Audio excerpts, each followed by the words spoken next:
Let's talk about the latest Javier Milei update, and this one's a great one. Javier Milei's political party and all of his mates are very much great friends of the Argentine military dictatorship, which murdered tens of thousands of people, like tortured and raped, like everyone they could get their hands on, basically, over the course of 7 or 8 years.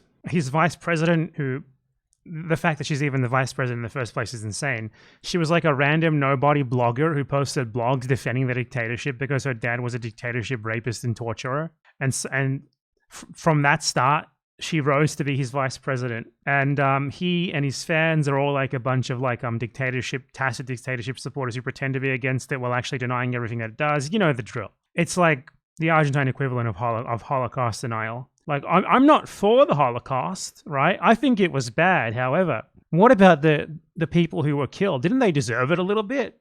Stuff like that. That's basically what they're like. And last month, it was revealed that senators and congressmen from Milei's political party went to a prison where like a good couple of dozen people who have been condemned for like all sorts of crimes against humanity for what they did during the dictatorship, like rape, murder, torture, all that sort of thing. Milei's political party sent like a delegation to like have a nice little chat with them, meet up with them and take photos smiling with them, bring them gifts to like these disgusting rapists, torturers and murderers. That is the Javier Milei government for you.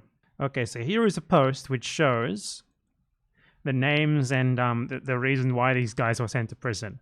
All of these guys these lovely congressmen and senators from Milei's party took the time to go and visit. We have one up here who was found guilty of kidnapping, torturing, and killing people and throwing them from planes. And he was condemned to 2 life sentences. Very, very nice. What about this guy? Sentenced to 17 years of prison for torture, kidnapping and rape. What about this fella? Sentenced to life in prison for double homicide.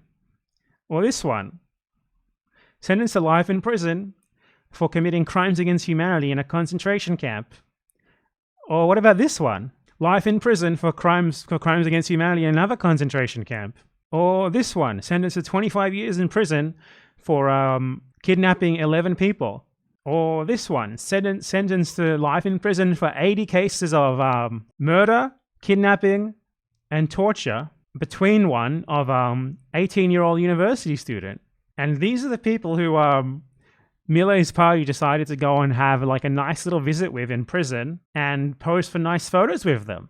And this visit was organized by the Catholic Church, of course, which you can't really be surprised about. It's the Catholic Church. But yeah, so these are the people who Javier Milei likes to associate with. These are the people he supports. Basically, people who have been found judicially culpable for like committing mass rape, torture, and murder during a military dictatorship. That's who he identifies with. That's who he supports. That's who he defends. That's whose rights he's out to protect. There is truly nothing more depraved than the people who support him, aside from the man himself, of course. What a fantastic Javier Milei update. One of the best of all time, I'd say. He just keeps getting worse and worse every week.